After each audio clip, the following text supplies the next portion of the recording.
with creating these. Let's do the radioactive one. For this one, if you had to determine what shapes it's built from, what would you say? What comes up?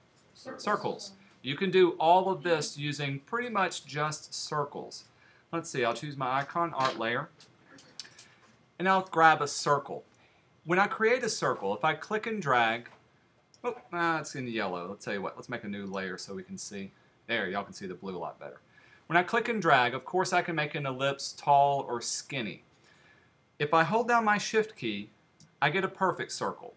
And this will work for other tools as well. So if you need a perfect shape, perfect circle, if I needed a perfect square, I can grab my rectangle tool and draw perfect squares as well. Hey, if I grab my line tool and I need to draw a perfectly horizontal or vertical line, holding the Shift will constrain my proportions to also 45-degree angle type lines. And this just makes it a lot easier than having to eyeball and move your mouse up and down to get a perfect shape as well. Pretty cool? So that's what the Shift key allows you to do. Let's delete away what I have. So let's make some circles. I'll make them red. Oh, yeah, already got it open. If I click and drag, hold down Shift, got my perfect circle. The second thing I need to do is I need to place this exactly in the center. Now, since I'm moving from the end point, or from the edge out, it's a little bit more difficult. I can eyeball pretty close to where the center is from this one. I'm going to turn off my guides for now. Those are kind of getting in the way. Turn off smart guides. If I clicked and dragged from the center point outward, that would be a lot easier for eyeballing this circular shape. This is where the Option key comes in. If I hold down Option, check out my cursor. I get kind of a little rounded cursor inside of it. Now when I click and drag, I got the center point going out. What do I need to hold down if I wanted a perfect circle? Shift. So Shift and Option will give me that perfect circle that I need. When I let go, got what I want. Pretty cool? So those two working together makes it a lot faster. The final thing is the spacebar. Of course, when I click and drag, I'm kind of committed to this area. What happens if I need to move this over to some other area? Holding down the spacebar and my mouse will let me drag and move my object around. So when I let go of my spacebar, I can continue editing it. So if I was creating this, let's actually get rid of, just what I created. Now I need to draw a circle here, and I'll draw another circle on the outside. I would grab it, click and drag. I'm holding down Option and Shift. Now I'm going to hold down my spacebar and just kind of work back and forth to place it exactly where I need it to be. And there's my perfect circle. Let's draw another one. Option, Shift, click and drag, get my spacebar, and we'll resize it up. Now these don't have to be 100% dead-on accurate shapes, but I do want you to get as close as possible for recreating those. So that one's actually not going to be a perfect circle. It's off by a little bit. I'm even going to change the color. Change the fill color. And we'll send it backwards behind it. So there's my inside and outside circle that's been created. Come on, quick. You can look on somebody else. What I want to do now is I need to be able to cut out this inside area and keep my outside area as well. This is where your Pathfinder is going to come in handy. Pathfinder is another window we haven't gotten into. This allows us to interact the shapes and have them cut out and create more complex shapes with each other. If you don't see it, remember you can always go to Window, and here's our Pathfinder window we can open up. I've got both of the shapes selected, and depending on which one of these, it'll do some different things. Now this first one is going to unite both of them. In other words, if I had two objects together and I click this one, it will combine them into one more complex object. Both of them are combined or united together. What I want to do is I want to cut out the front part, and that's where the second one comes in. This will minus the front. When I click that one, I get a shape that looks like this. Pretty close to exactly what I need. Pretty cool? What am I missing though?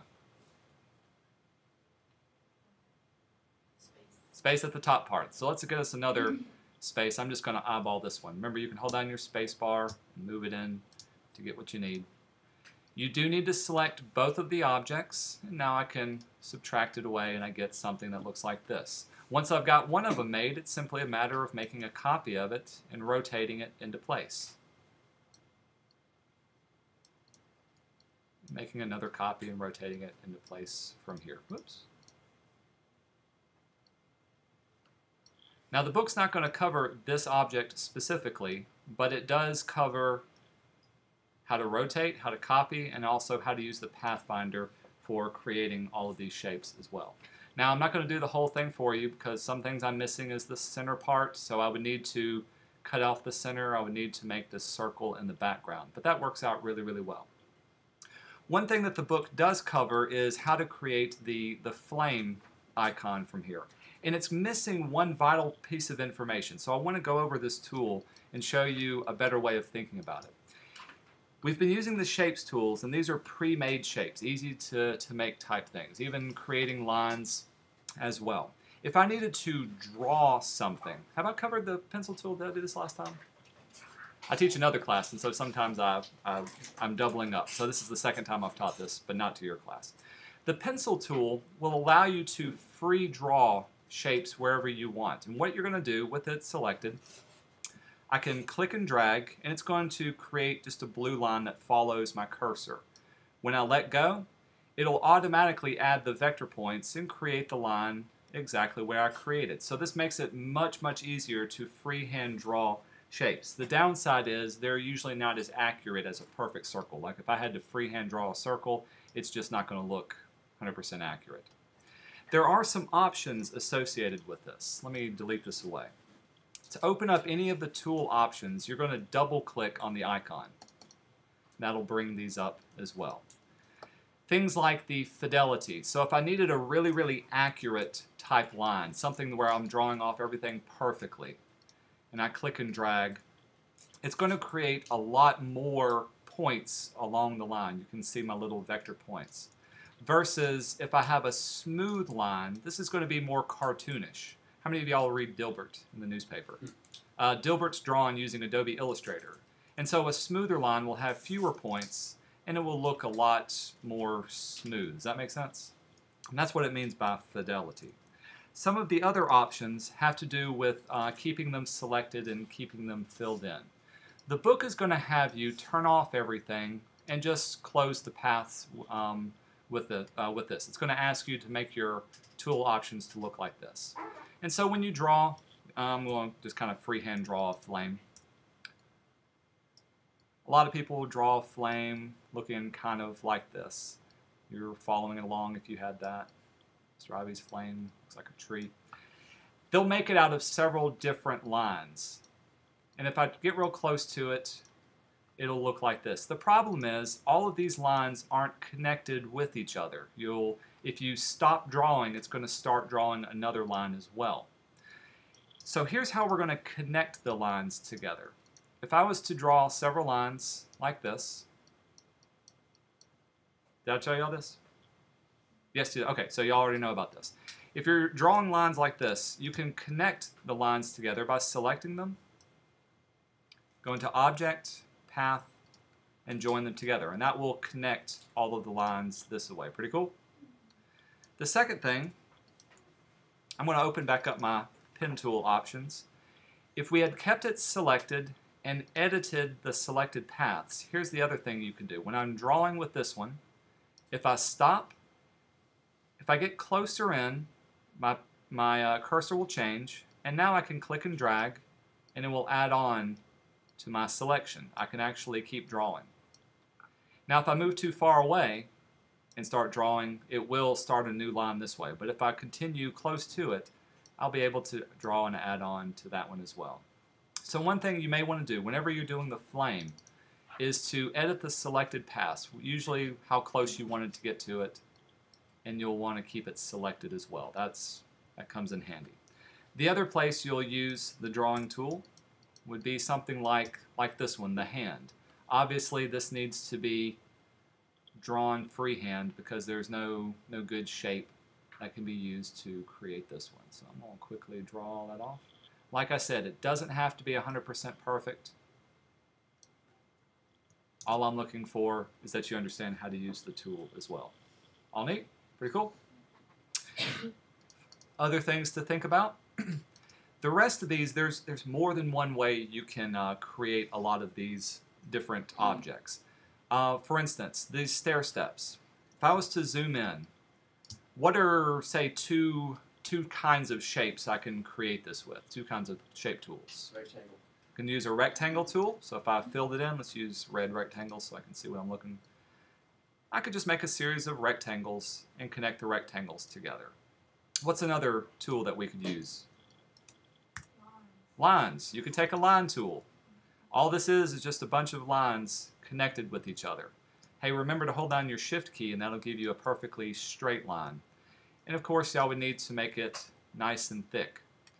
One thing a lot of students have done is they've tried to draw the lines or even tried to draw rectangles like this and try to get them perfectly aligned up. The downside is it's where the edges are meeting up. They're not 100% perfect, so they'll grab their direct selection tool and they'll try to fudge it as close as possible. It's just not going to work. I'm going to show you the trick. What we need to do is we need to join up the endpoint of this line with the endpoint of this line. And if we do that, it'll be perfect. So I'm going to click on this vector point. When I drag it, watch what happens. It'll snap, there it is, right there, to that point. See my cursor turn white? Now I know they're both right on top of each other. If I select both of them, I can go to Object, Path, and join the two paths together, and it will automatically join those two together. Same thing for down here. I don't want them to overlap like this. I want to get this point. Actually, let's do this point. We'll drag it up. We'll get this point. Come on. Drag it to right there. When I select both of them, Command J, we'll join them together, and I'll have a perfectly lined up area this way. Pretty neat. Very cool. Same way for drawing the man. I can either outline him in lines or I can use rectangles to recreate him and work with him. Another one has to do with these little cogs. So, well, making the wheel of the cog is not too difficult. That's obviously just a circle. Hold down Option, Shift, got my perfect circle. We'll change the size of it to match up. But what do I do about these little endpoints up here? How can I make something that will work with this? Let's draw off, I'll do this as a, we'll do it as a rectangle. Place it there. We'll rotate one into place. Oh, I've got too many guides. Let's hide the corner widgets. We'll place one there. I could make multiple copies of that and just rotate it into place that way. That's one easy way of doing it. Let me show you another cool way of thinking about it. On this particular cog, there's one here and there's one all the way across it right here. So I'm going to make two copies right there. We'll even line it up. With them both selected, I can make copies of it. And if I paste it right in the same spot, I'm going to paste it in front of the other one. There it is there. Now watch what happens when I rotate. I can rotate that one into place and I've got it there. So Command C and we'll paste it, rotate it into place. Command C, paste it in place, rotate them into place. And that one's off by a little bit. Simply a matter of doing it. Pretty cool. All I had to do was make one of them and then make the appropriate copies as well. This is where understanding the copying and how you're pasting things and where you're pasting it to place those into there. The final one is this guy. This guy looks so deceptively simple. Obviously, you can draw that guy with some lines. You can draw that with a circle. But what about this circle? This is the one that got everybody in my other class upset. If I was, say again? Oh, sorry, thought I heard somebody. If I just make a circle, and I will make it thicker. Of course, I can always scale it in to create this one. Hey, let's use our new Pathfinder that we have. Pathfinder will allow us to cut out some things. I can make an object, we'll say a square on top of this one. And if I wanted to trim off where it's at, I could use this. It's going to give me something like this. No, that's not bad. It still has this inside edge. If I wanted to get rid of this line, I could use my direct selection tool and simply select that line and delete it away. Select this point and delete it away as well. That sort of solves my problem, but what's the issue that I'm still faced with? It's not pointy. It's not pointy. It's at a different angle. It's cutting it based on the radius of the circle, and I want that to be straight up and down. I want this to be at a different angle. So maybe this isn't the best way of creating the circle, or at least this particular circle. Another way to think about this is to have two different circles, one on the inside and one on the outside. So let's try that. I'll make my inside circle. There's that. And I'll make an outside circle just a little bit bigger. Let's make them different colors so we can see what we're working with. Select them. Here's my pathfinder. This one will allow me to cut a hole in it. Now I need to cut this one as well. Let me show you another pathfinder thing that could be created. I'll use my line tool. This time I'll draw it the area that I need, and this one I'll draw it at the angle that I need there. Hey, how come I can't see my lines? I drew some lines, they're there. What's up? Why can't I see those lines? What's missing? Color. Doesn't have a fill color.